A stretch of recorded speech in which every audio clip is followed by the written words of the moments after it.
with Jeremy Kuzmarov.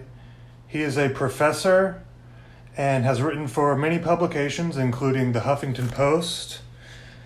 And he is the author of 4 books, including Obama's Unending Wars, Fronting the Foreign Policy of the Permanent Warfare State, Modernizing Repression, Police Training and Nation Building in the American Century, and The Myth of the Addicted Army, Vietnam and the Modern War on Drugs.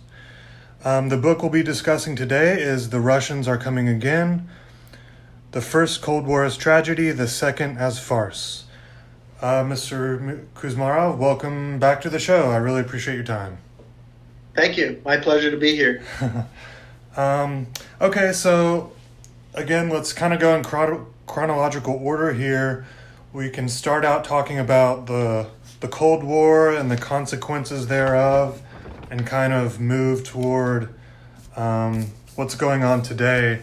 Primarily, we'll be talking about Russia and how the Cold War relates to what's going on today. So, in terms of the Cold War, what started it and what did it lead to in terms of free speech and civil liberties and things along those lines? How did it affect Americans? Well, first on the question of what started it, historians traditionally date the beginning of the Cold War to the post-World War II era and Winston Churchill's famous Iron Curtain speech, 1946. However, our book argues that the Cold War really started in 1917 when the United States was hostile towards the Russian Revolution and could not accept an alternative system to American capitalism, and with 6 or 7 or 9 other countries invaded Russia in support of the counter-revolutionary elements in the country who committed legions of atrocities. And that was never forgotten in Russia by the Soviet leadership. They always thought the United States would try and be back to finish the job. So I think that event was central in shaping the Cold War. And you had a Red Scare that emerged at that time. There was a great paranoia about communism coming into the United States. And dissidents were suppressed at that time in the United States. Many were jailed. It was a very repressive climate took root. And then that same climate took root when the Cold War reemerged, because during World War II, the Roosevelt administration restored diplomatic relations with Russia. And, the U.S. supported and Russia allied together in fighting Nazi Germany. But then relations again broke down after World War II. And the same repressive climate took root during the first Red Scare. Anybody who was advocating peaceful cooperation with Russia was branded as a communist and was, subjected to harassment. Henry Wallace was a political figure who was, supporting peace with Russia and saying Russia is no military threat. Russia just wants to rebuild our society after World War II. They had been ravaged by the Nazis.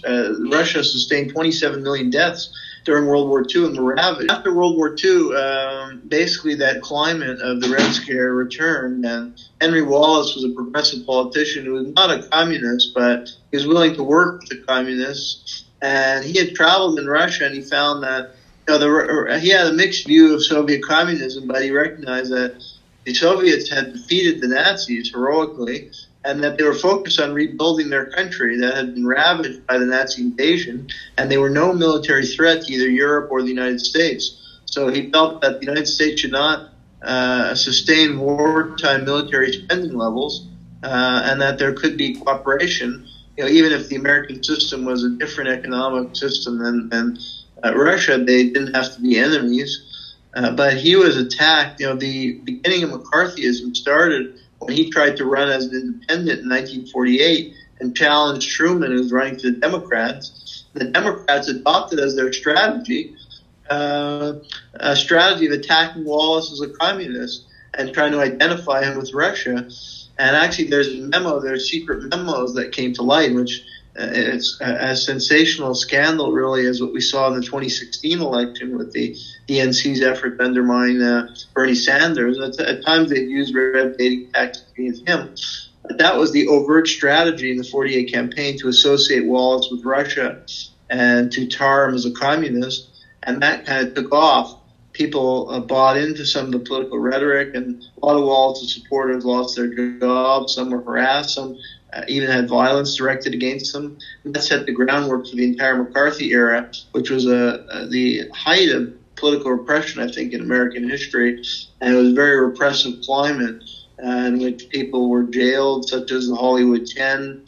Many people were accused falsely of being spies or treasonous agents, and there was a climate where people were afraid to express left-of-center views, and many left-of-center organizations were disrupted and destroyed. Some of it was through FBI surveillance and illegal FBI methods that destroyed the Socialist Workers' Party, which committed no crimes throughout its history, but was subjected to repeated surveillance, and its leaders were harassed and thrown in prison. Its offices were ransacked. Its newspapers were outlawed, things like that. So it really was a low point as far as American civil liberties, and destroyed the American left. And we have a system today that's dominated by two right-wing parties, essentially. The Democrats, who are more like Eisenhower-type Republicans of the 50s, and a lot of their economic policies, especially, and their support for the military, and the Republicans geared ever more further to the right. So there's no left-wing party or movement in America today, and that's a legacy of the McCarthy era and the Cold War. Now, when you talk about how they demonize the left and how that kind of continues today, what do you mean, what kind of policies would they have cracked down on then that continues today? Is it primarily anti-war views? What else is there? Yeah. Many victims of McCarthyism were anti-war activists. Like during the Korean War, when the Korean War broke out, for instance, two prominent black leaders, Paul Robeson and E.B. Du Bois, came out strongly against the war, and they both faced a lot of harassment. Robeson had his passport. They took his passport so he couldn't travel abroad. He was hauled before the House of Un-American Activities Committee. Du Bois ended up leaving for Africa because he faced a lot of harassment. At one point, he tried to run for public office, but that was impossible in that climate.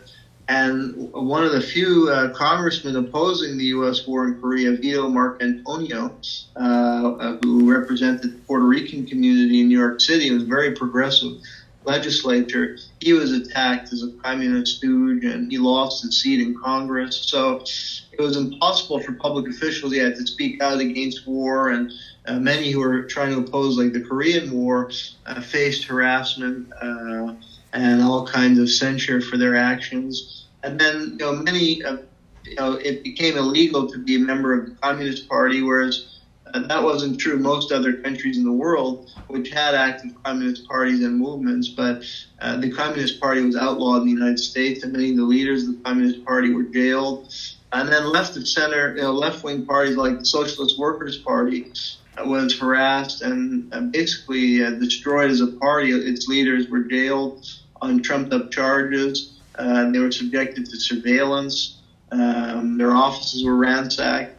So that party couldn't exist in that climate. And then there was this stigma. A lot of it was just creating a stigma about a left-wing viewpoint or an anti-war viewpoint that led many people to fear joining with those organizations or expressing their views. And then the unions themselves bought into the ethos of McCarthyism and purged a lot of their more militant members whom they accused of being communists. And a lot of those members had been very active in the 1930s and 40s in spearheading some major strikes, such as the Flint sit-down strike at General Motors, which is one of the most famous strikes in American history. And those strikes had yielded tangible gains for workers, and they were really at the forefront in pushing for workers' rights, but they were purged out of the unions, and the unions came to be very conservative and often supported U.S. imperialism around the world. And that was the beginning of the end of the union movement. As right-wing forces gained strength in the United States, the unions weren't strong enough to withstand those forces because they had purged their most vibrant and militant members. So I think that's a crucial aspect of the story of that era of history and how it resulted in this dramatic right-wing shift in American politics, which has led us to where we are today as a very unequal society, right, with huge discrepancies in wealth and many social problems that go unaddressed. So were there elements in the government and maybe weapons manufacturers or something like that that saw this as just a really good opportunity and kind of help spread the anti-Russian, the anti-Soviet rhetoric? They found that this could be useful for them. Was that part of it? Absolutely. If you look at the background of many people in the Truman administration, many were tied to the military-industrial complex. Many had worked in Wall Street investment banks that had invested in defense contractors. James Forrestal was a key figure as defense secretary. Wallace said that his hands were stained with oil. He had worked for investment banks that represented major oil companies as well as defense contractors. So there were a lot of people like him in the Truman administration. Averell Harriman was another key person who some refer to him as the father of the Cold War. He was the son of a railroad tycoon who had set up a Wall Street investment banking firm, and he had investments in, I think, manganese in the Soviet Union. And that when the Soviets nationalized a lot of their industry, he was a victim of that, and he tried to sue the Soviet Union for compensation in court, but he lost a lot of money. And I think he had some investments in Poland as well. When Poland went communist, it affected him. So he really hated communism, but some of it was his own business interests that had been affected. And then if you look at politicians even like Joseph McCarthy, they received a lot of funding, like from oil millionaires or billionaires and very wealthy interests who found that the Red Scare and this anti-communist rhetoric was very good in weakening the unions and breaking the unions. And Nixon, I know, whose background I've looked into, he got a lot of money, like from Bank of America, and some very powerful corporate interests were supporting him. And he made his career as a kind of red baiter and McCarthy mold, and would attack. When he was running for Congress, he would attack his opponents as communist stooges, even when they were basically just liberal New Dealers, like Jerry Voorhees in one of his first campaigns. So, yeah, it's important to look at the money behind the politicians who conveyed this Russophobic and extreme anti-communist worldview. You can draw a parallel to the present day if you look at some of the politicians, like in the Democratic Party, and information is available on OpenSecrets.com, like Adam Schiff, who's been purveying this Russophobia and promoting the Russiagate. He receives a lot of money from defense contractors, as does Senator Ben Cardin. So if you look at some of these senators who've been pushing the Russiagate narrative, a lot of them also have ties to defense industries, who find this a way to sustain public support for high military spending. Right, and in terms of military spending and military actions, not only did we see a crackdown on anti-war views and abuse of civil liberties, but we saw a really big expansion of militarism overseas. Obviously, there's the Vietnam and Korean wars, which were in the context of the Cold War and the Soviet Union's their apparent threat. But there were so many military operations. Those threats were completely exaggerated. Right. And I think in hindsight, even the architect of the Vietnam War, Robert McNamara, acknowledged what the anti-war movement had always been saying, that Ho Chi Minh and the Vietnamese communists were also nationalists. They had fought against the French, and they were perceived by most of the populace as nationalists. So this worldview that took root in the Cold War led to a very simplistic understanding of world affairs and underestimation of the nationalist character of revolutionary movements in Asia that plunged the U.S. in these disastrous wars that killed millions of people and drained the U.S. Treasury. Right. And And aside from those, there were so many. You list the number in your book. I can't remember what it is right now. The number of countries that were essentially invaded in the context of the Cold War. But there are so many that people haven't even heard of. Guatemala, Chile, Indonesia, even Africa, El Salvador, etc., etc. We also saw in Operation Gladio, U.S.-sponsored false flag terrorism, where they blew up bombs in Italy. The Iran-Contra affair, which is, we still see people connected to Iran-Contra doing covert actions today, but Iran-Contra, they brought in massive amounts of cocaine to the U.S. Now, do you see? Now, you kind of mentioned how the Soviet threat was overplayed and how many people knew there wasn't as much of a threat as the rhetoric might make it seem.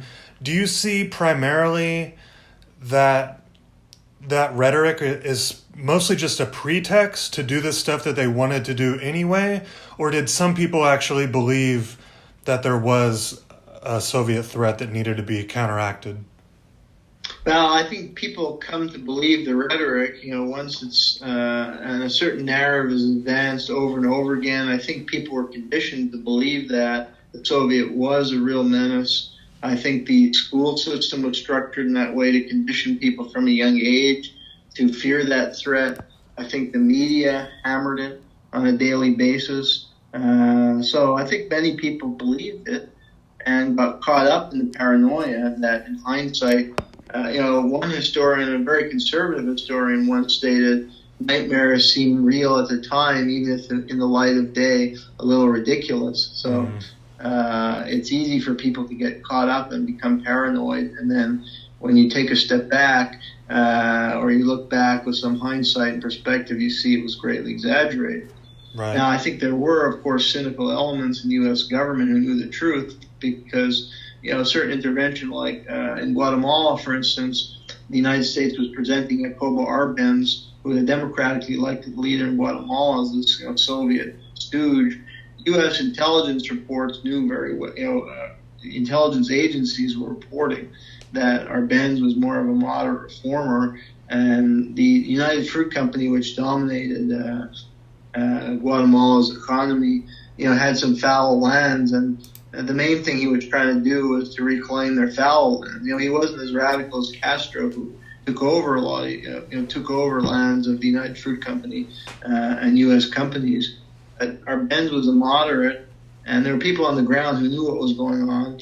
And eventually, when he was under pressure, he turned to Czechoslovakia and got some arms from the Czechs, but he never got Russian arms. So I think people on the ground knew that he was not a national security threat to the United States. He was not a communist, but they painted him as a communist just to justify a regime change operation, which was in the end disastrous for Guatemala and even disastrous for the United Fruit Company because the country became so violent that they couldn't operate profitably. And one of their CEOs actually committed suicide by jumping out of the New York skyscraper. So everybody was a loser. That's why Mikhail Gorbachev said the Cold War made losers of us all. And I can't think of a better illustration of that than the Guatemala case, because even the United Fruit Company, the country was so destabilized and violent, racked by civil war, that the United Fruit Company lost its profits. So, right. And then there are other cases like that. Iran is another good example where it was known that Mossadegh, the nationalist leader of Iran, who was a democratically elected leader, was not a communist. He was actually an aristocrat who was the first PhD from the Sorbonne in the country and came from a wealthy family. He wanted to take over the oil industry so the profits could be used to develop his country. And for that, he was the target of a regime change operation. It was also disastrous for everybody because it led ultimately to years of a dictatorship in Iran and anti-Americanism and the rise of the Islamic fundamentalist regime that hates the United States. So, yeah, I think there are some very cynical people at the top levers of power who know what's going on, but who want to deliberately mislead the public and promote disinformation so the public will not oppose doing, which is essentially a criminal activity. Right, and I agree with that. It seems to me, just like today, that they use fear as a pretext to do what they wanted to do anyway. And we now know, in terms of Vietnam, the whole reason for going in there, at least that specific pretext, was the Gulf of Tonkin. And now we know that nothing even happened there, that they just used as an excuse to start military action with Vietnam. And last time we spoke, I mentioned Operation Washtub, which to me makes a good example of how they just wanted to use a pretext to do what they wanted to do anyway. Operation Washtub in 1954, the CIA planted a phony cache of Soviet weapons on the beach in Guatemala in an attempt to link Arbenz to the Soviet Union. Now, they wouldn't have had to plant that if there was already reason to link him to the Soviet Union. So, exactly. To me, that just shows another example of how they have a plan that they want to carry out, and then they just kind of find a pretext to use that. So, exactly. And often it's big business interests who are driving and just greedy and out for profits, and they'll do anything to manipulate the public and to gain those profits. Right. And it's in nobody's interest. Even at times, it's not even in their own interest in the long term. So let's talk about NATO a little bit. You mentioned in your book how U.S. policymakers lied to Mikhail Gorbachev, stating that NATO would not expand east toward the Soviet Union. Let's start real basic. What is NATO? NATO is a North Atlantic Treaty Organization that was founded in 1949 as a defense alliance between the United States and European countries, ostensibly to contain the Soviet Union. Now, at that time, there was a great exaggeration of the alleged Soviet threat. Even the CIA was saying there was no way the Soviet Union would have the capability of invading Europe until the mid-50s. They still set it up. Now, many people, I think, would rightfully question when the Cold War ended, why do we still have NATO? Because it was an instrument of the Cold War to contain the Soviet Union. So when the Soviet Empire collapsed, NATO could have been dissolved. But now, it's often used as a cover for basically advancing American and European interests throughout the developing world, like with the overthrow of Muammar Gaddafi, who had long been a foil on Europe and the United States because he had taken control over Libya's oil resources, and he was moving towards an alternative currency and promoting African unity, and that could be a threat to the dominance of Europe and the United States if the Africans actually unified and strengthened their economy, and the continent couldn't be exploited as much by Westerners. So, it's been used to antagonize the Russians rather than defend from any Russian threat, which is non-existent, really. I mean, Russia has a lot of internal problems. And it doesn't have many overseas military bases, or has not shown much, in the way of aggressive military activity, apart from cases where it perceived a threat to its interests, like in Ukraine, and then Syria got involved. But to think that Russia is a major threat to Europe, I think is fanciful. It's NATO that's been more aggressive, expanding towards Russia's borders. And there are, ulterior motives and agendas behind that, including the United States and other countries seeking to control the oil and gas wealth of Central Asia and to try and control Russia itself. With, Putin being a more independent and nationalistic leader, so they don't like him. They want to try and undermine his regime, and they're encircling him now. Right. So let's talk about Putin a little bit and kind of how he came to power. Russia in the 90s. Was it Mikhail Gorbachev? No, it was who was leading Russia in the 90s?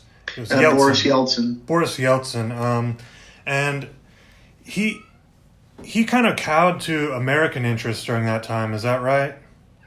Yeah, Yeltsin came to be hated by the Russian population. Now there are a lot of question marks and controversies surrounding the end of the Soviet Union. Putin stated that the demise of the Soviet Union was one of the worst things that happened in history.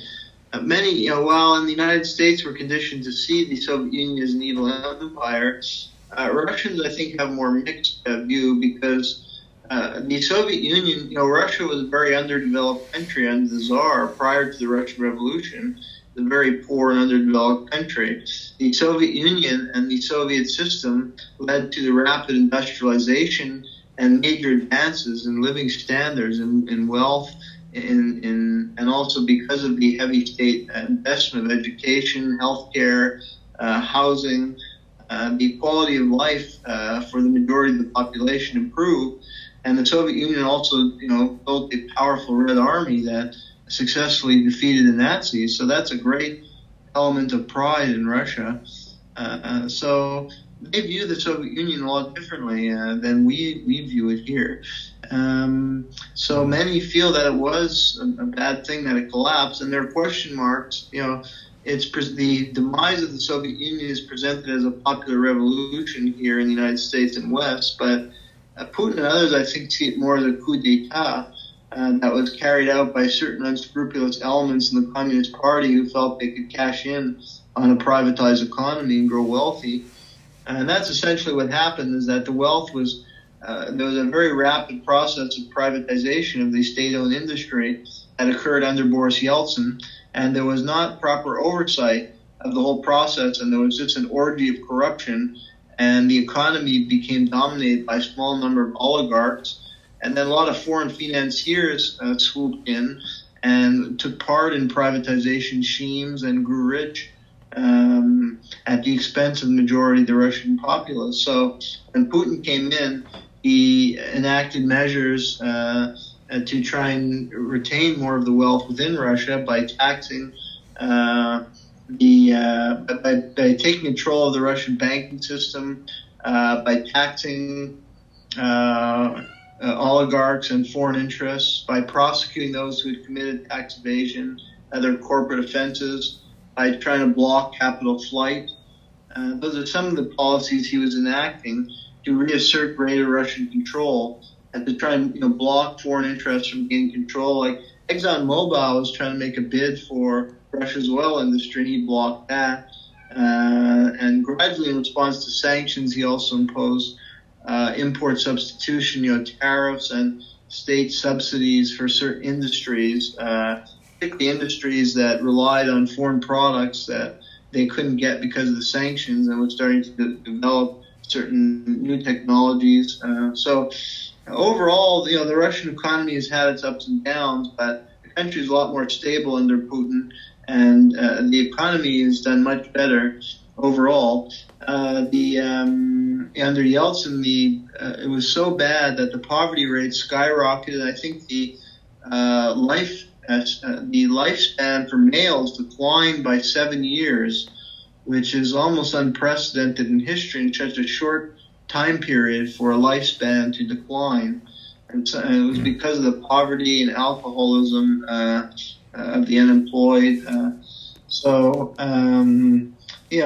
Putin has been a very popular leader. I mean, there are some legitimate grievances against him, efforts to organize an effective opposition, but so far the opposition movements are not that strong. And I think many Russians feel that he kind of saved the country from Yeltsin in the 90s, and that for all his flaws, the alternative could be much worse. And some of these opposition movements are a bit suspect. There's a question of if they're being funded by the United States and a CIA front organization like the National Endowment for Democracy.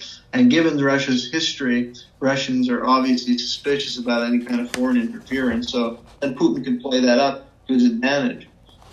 Right. So, in the 90s, we had the quote-unquote Harvard boys with the Harvard Institute for International Development. They came in, they used this loans for shares program, and they essentially looted the country, and they bought up it's more complicated than I think we can talk about today. But the loans for share program, they went up and bought up the shares that could have went to the Russian people, I believe, and they didn't have money for food. The inflation was crazy, and Putin came in and kind of reasserted control, kicked out or imprisoned some of these oligarchs that were taking advantage of this new privatization system. So he really did help the country, it seems. So in terms of Putin, while we're on him, let's kind of jump to today. Why the Russian people seem to like him. He reasserted control and made the country a lot better. Why do U.S. interests and the U.S. government, or at least elements in the U.S. government right now, not seem to like Putin? What's their issue with him? Well, some of it is these financial power brokers who made a killing in Russia in the 1990s under Yeltsin, and were kicked out basically under Putin, were forced to pay taxes and left. An example is William F. Browder, who was a hedge fund billionaire and the CEO of Hermitage Capital investment firm, which made a huge amount of money off privatization schemes. But he was prosecuted by Putin for tax evasion. And Browder accused the Russian government of being involved in an illicit scheme that robbed his company of $237 million, although the Russian government has accused Browder of being behind the scheme as part of his tax evasion. So, and there was a documentary film that was produced that cast some critical light on Browder and his activities. So he's just an example, but a prominent example. And he was the one to lobby. He was able to use his clout to lobby for sanctions against Russia after he was expelled from the country and subjected to prosecution there. And he has a private vendetta against Putin. But he has his, through various companies he's associated with, he's given a lot of money to Democratic Party candidates who are promoting Russophobia and the Russiagate narrative. And he's often on television. For years he's been on television with a strong anti-Putin message. So that's an example of how, and John Hobson wrote an excellent book over 100 years ago called Imperialism that looked at how financial elites like the British Empire were the ones driving British imperialism. We see a parallel with figures like Browder, how a financial billionaire can be driving policy through lobbying, through swaying public opinion in the media, and he's trying to shape American policy in his interest. And actually he gave up his American citizenship, became a British citizen. To avoid paying taxes. So it's not at all in the interest of the American public.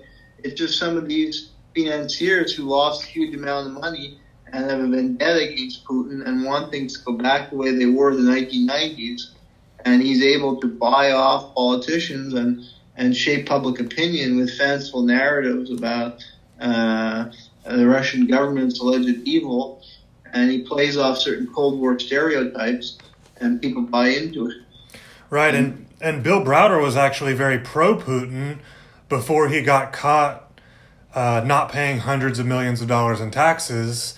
And now, at one point he was, yeah. And now all of a sudden, Putin is this demon that needs to be eliminated. Exactly. Coincidentally. And I think, in general, the United States, wants to control Russia. They want to control that whole region. Central Asia is very rich as far as gas, oil and gas. Right. And the U.S. wants to control Ukraine. So, a strong Russia is a threat to American imperial interests. Right.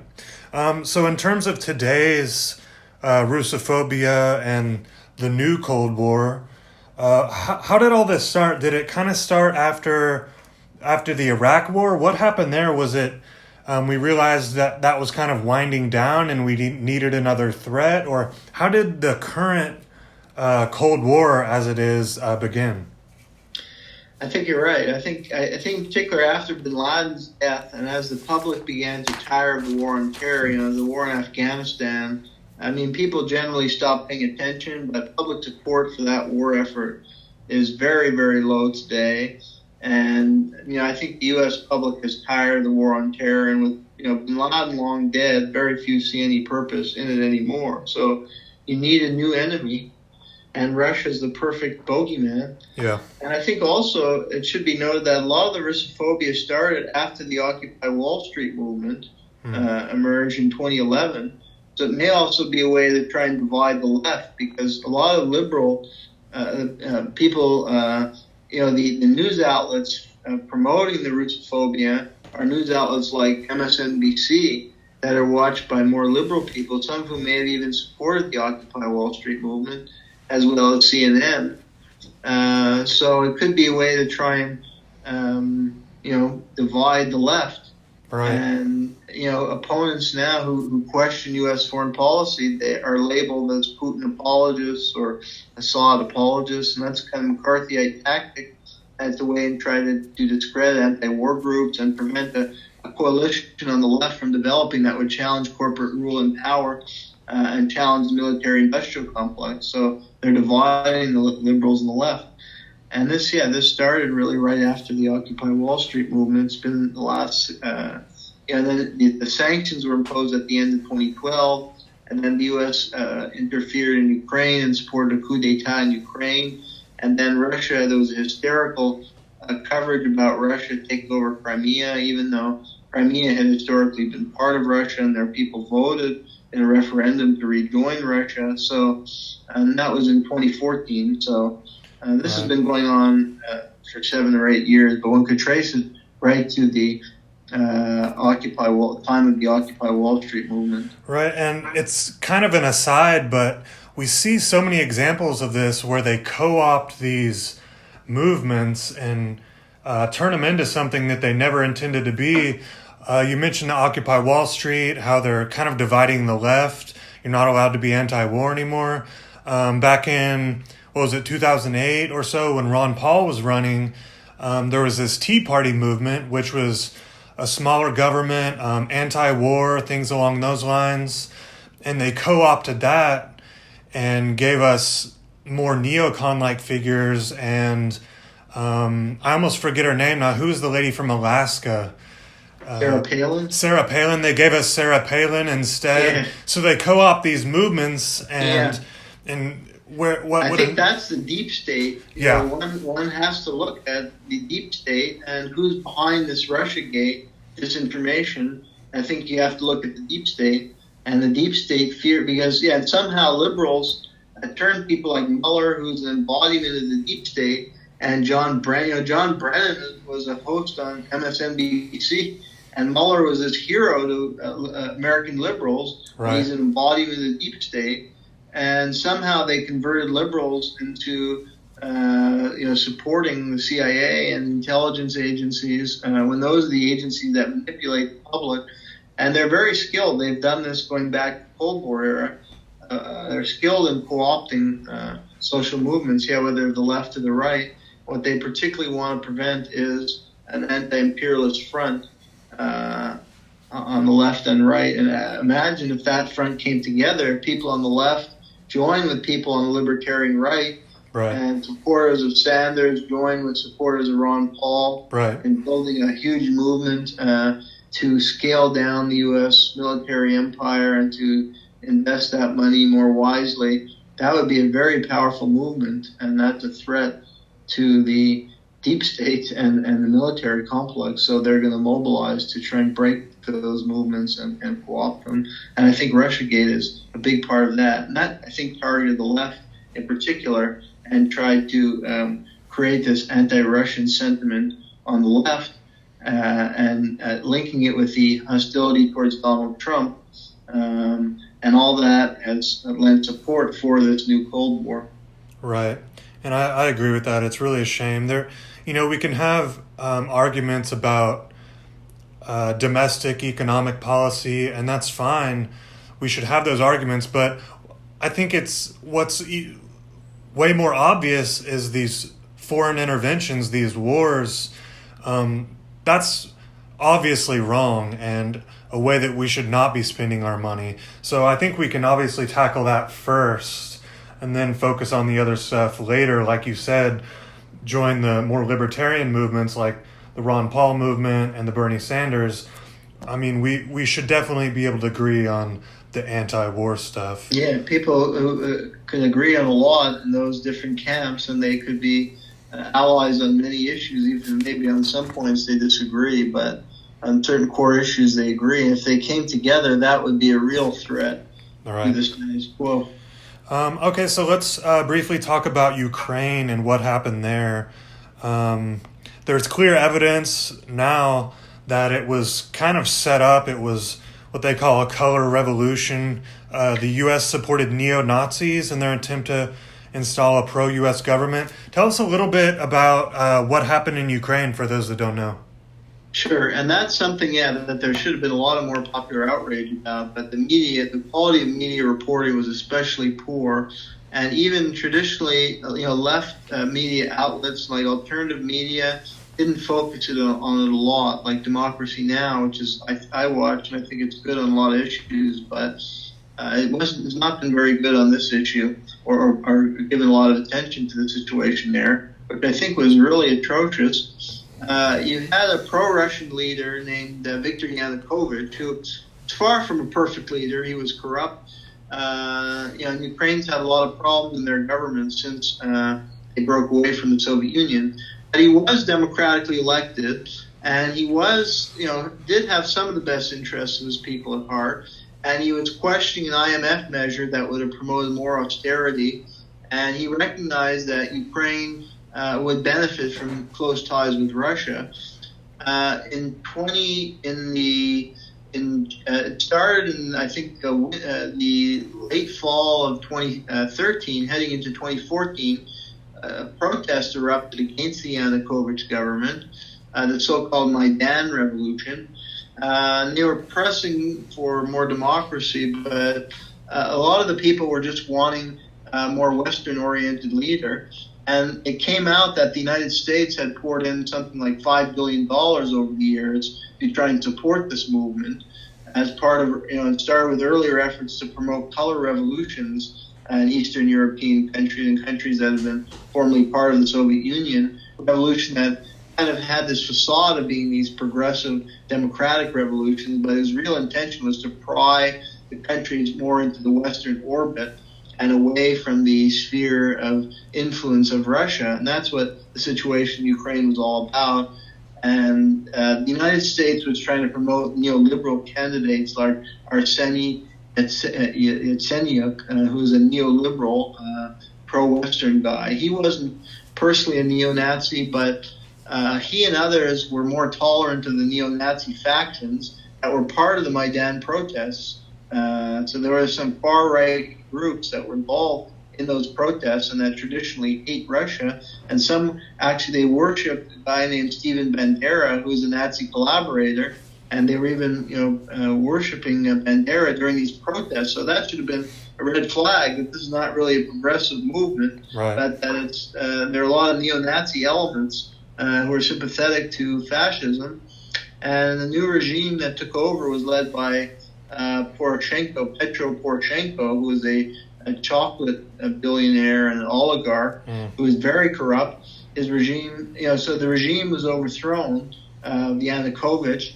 Yanukovych was accused of killing protesters, but evidence came to light that there were these black flag incidents and snipers who were actually shooting civilians and to try and blame it on the Yanukovych government, but it was actually far-right militants.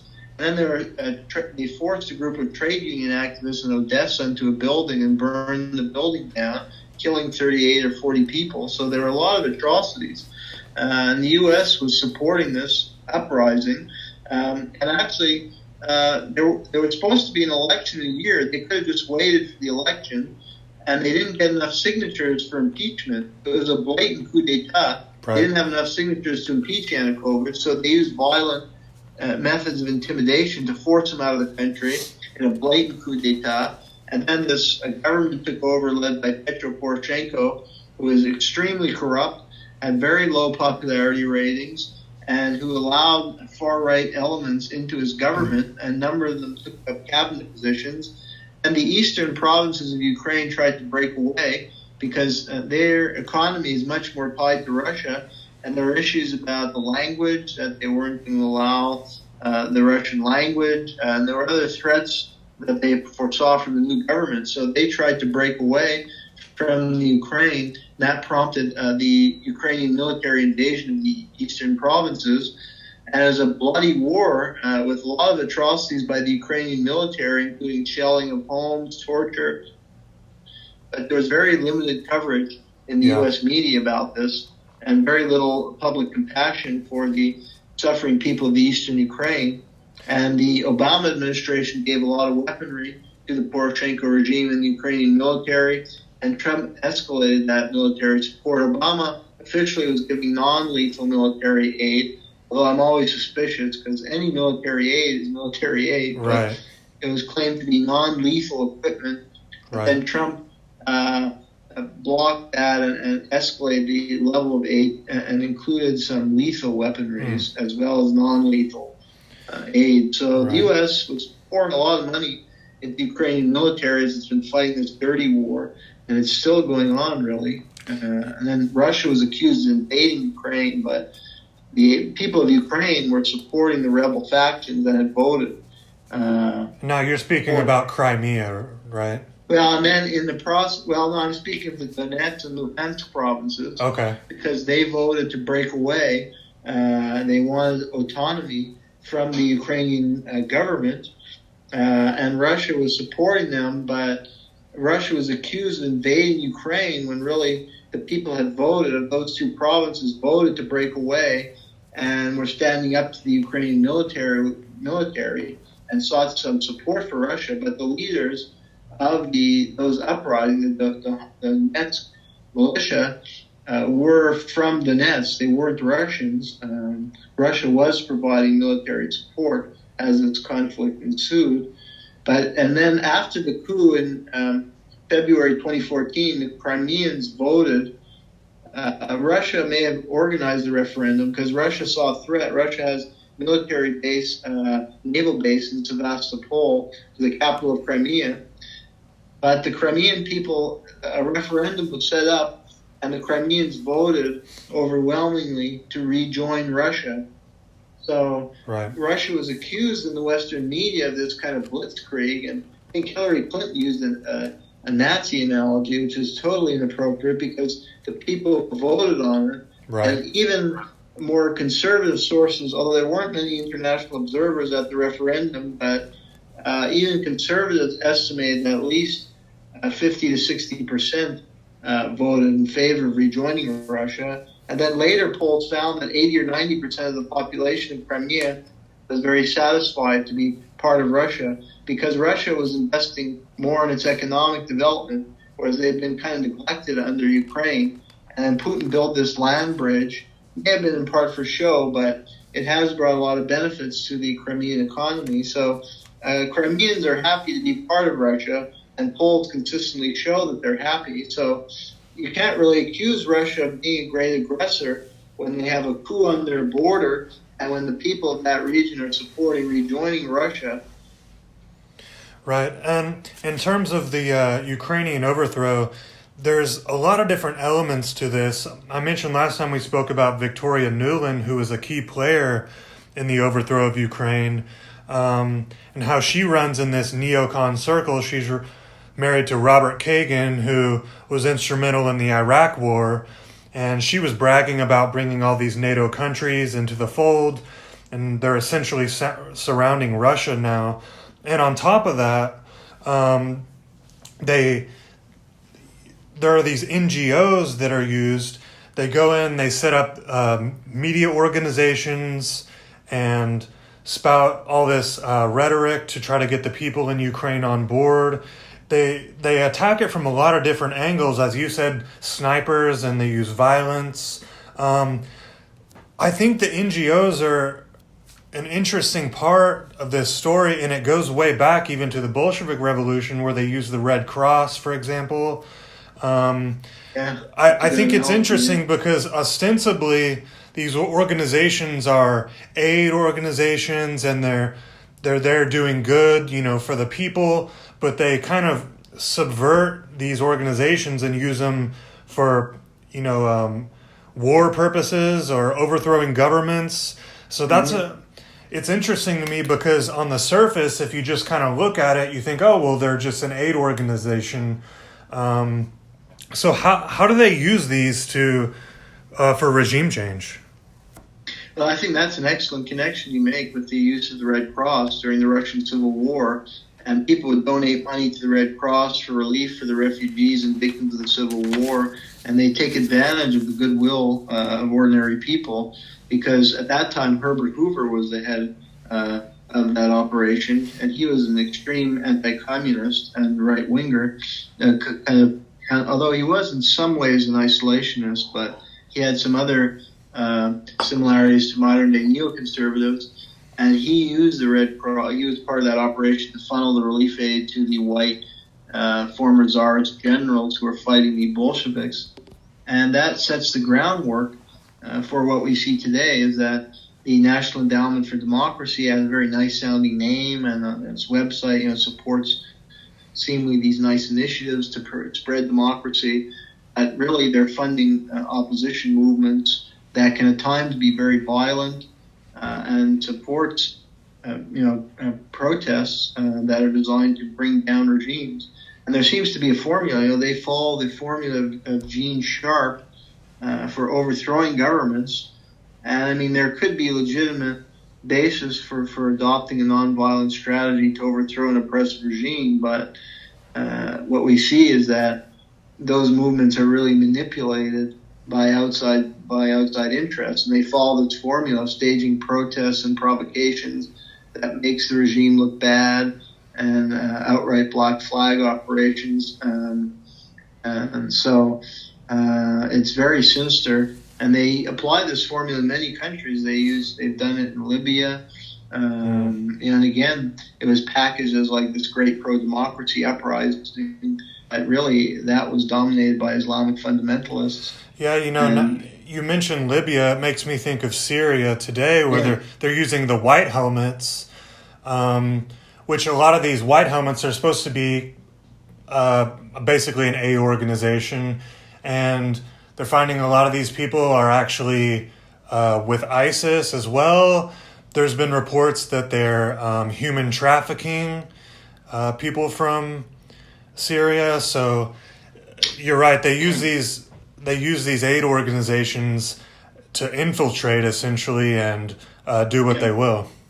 And they use NGOs, and NGOs have to beg for money from donors, and they often have to compromise themselves and serve certain political, and often they do serve overt political agendas, and they may be funding opposition movements. I think the NED, one thing they do is they just finance propaganda. They claim to be maybe promoting a free press, but they're really just seeking to provide a platform for opposition movements to slander the regime in power. Right. And, governing a country is difficult.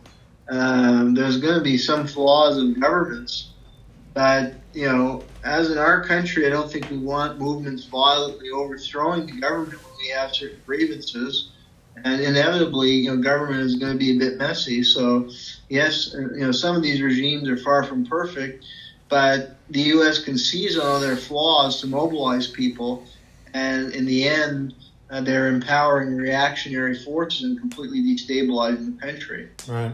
So it's very sinister. So let's talk about Russiagate a little. What do you see, now that we know it's mostly over, we know that the charges that they were trying to hack our election, those are seriously overstated.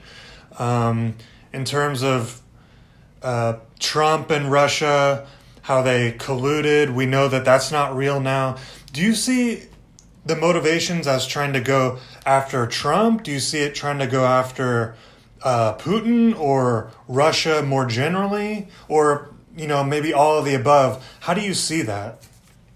It's probably all of the above, but I think it's probably a deep state operation to condition public opinion into supporting a new Cold War. Most of the accusations have been unfounded. The Mueller report was a big, nothing burger. The methods of the Mueller report and Mueller investigation are highly suspect.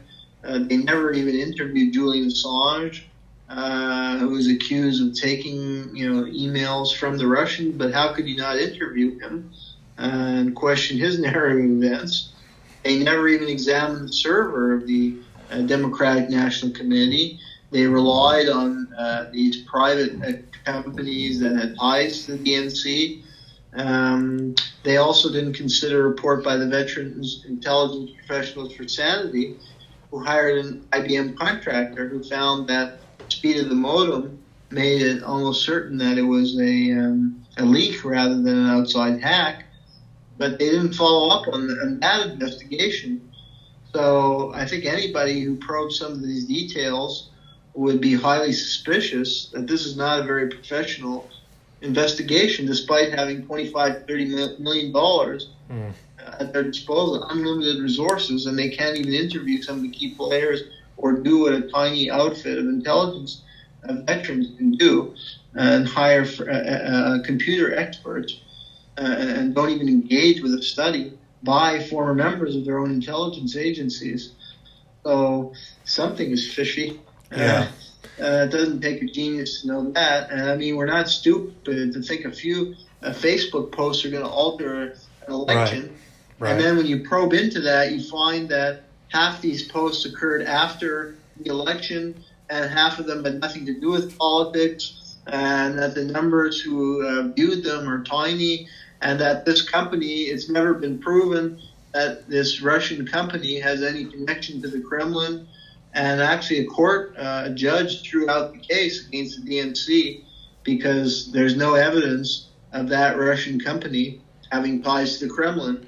And there are a lot of commercial bait and switch operations where ads are put up to try and get people to click on something and then sell a product. So there's a plausible theory that this was just a commercial bait and switch operation. Right. And even if it were true, just from practical purposes on the part of Russia, it's Trump versus Hillary.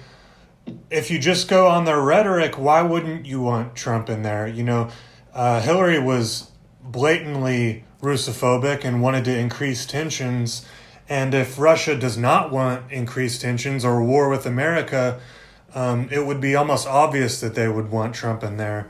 Now, again, they may, but what influence could they have? I mean, other countries have influence.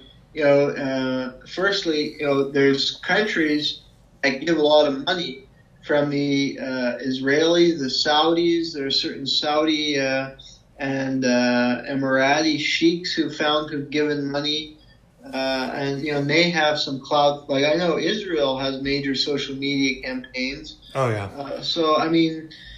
Foreign countries do have some role in the election, particularly through the money they can give, or through their lobbyists, and that would be far more influential. What's most influential, though, is the corporate takeover of our democracy. It's not that foreign powers are corrupting our democracy. It's that big money and large corporations have corrupted our democracy and pour millions of dollars into political candidates. And that's what skews the election, gives us such a limited choice that we had two, as Julian Assange put it, a choice between syphilis and gonorrhea in the last election. Yeah.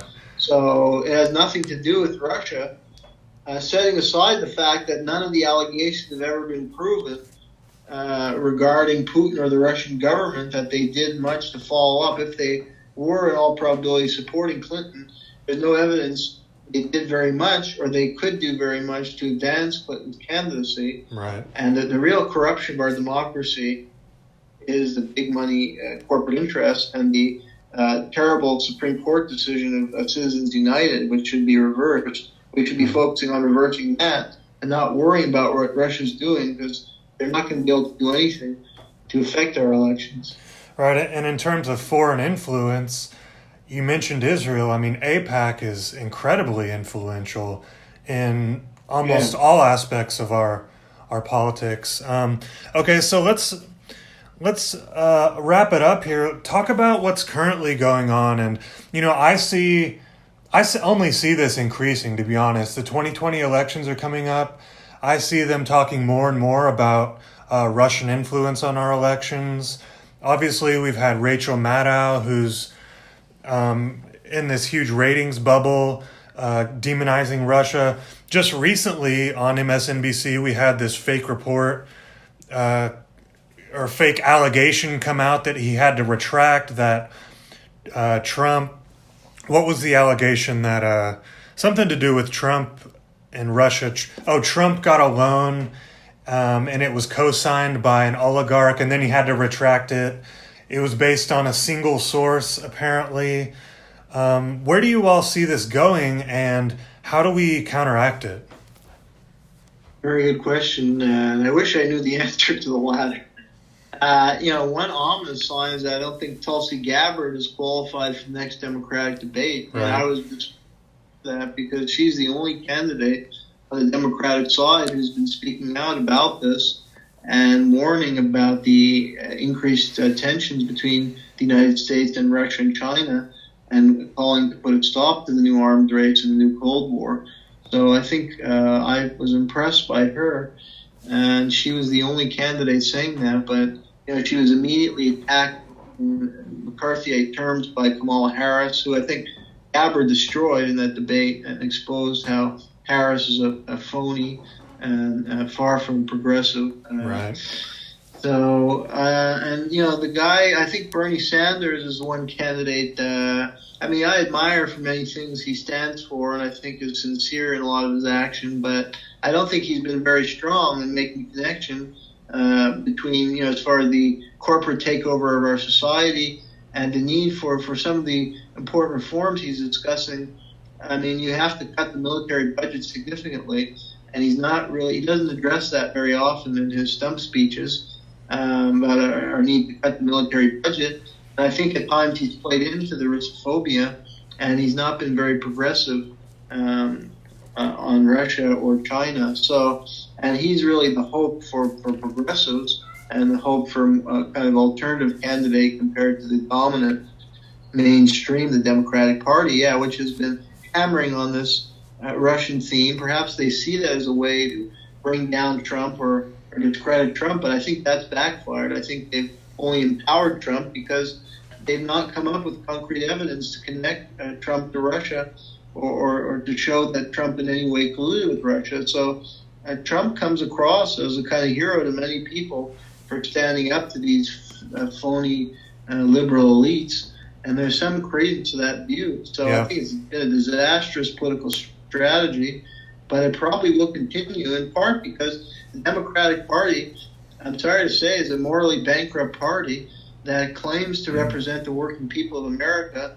but that courts large corporations, in part because labor unions are weak. In the Roosevelt era, they were able to rely on some significant campaign donations from labor unions, which had some political clout, but labor unions are very weak today. So the Democrats are really beholden to large corporations, and as such, they can't really fight for populist measures, and their candidates are just a very phony, vapid candidates in a lot of their rhetoric. They can't really challenge or tackle the major issues we need to tackle and make the connection between the excessive militarism and excessive military spending and how that impoverishes our society, and how if they want to finance a free healthcare system or better education, they have to take the funds from the military budget. But there's no candidate, with the exception of Gabbard, who is advocating for that position, and they fall back on this Russophobia because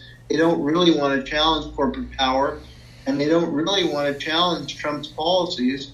They only want to maybe scale back a little bit or tinker with his policies, like his sweeping tax cuts or like his immigration policy. Obama deported many, many people, record numbers, that much more than Bush and even more than Trump. And most of the party, worships Obama. So they find that the Russia issue, it's really a distraction, and it just shows the hollowness of the party, that they stand for nothing. Yeah. So they grasp this Russia narrative and it's a phony narrative, and it exposes their phony. So it's a sad situation, I think. Right. And I think what it comes down to is just like in the previous Cold War, we have a few people at the top who infiltrate the media, and they infiltrate our minds, and they make us believe something that's not true for their own interests. And that's kind of what I'm trying to battle here, and I think that's what you're trying to do as well. Yeah. So, Jeremy Kuzmarov, I thank you so much for your time. Where can people follow you and what you do? My website is jeremykuzmarov.com, and you can order my book, The Russians Are Coming Again, from Amazon, and my new book on Obama's Endless War. Okay, great. Well, I thank you so much for all your time, and I look forward to speaking with you again. Thanks. My pleasure. All right, thank you so much.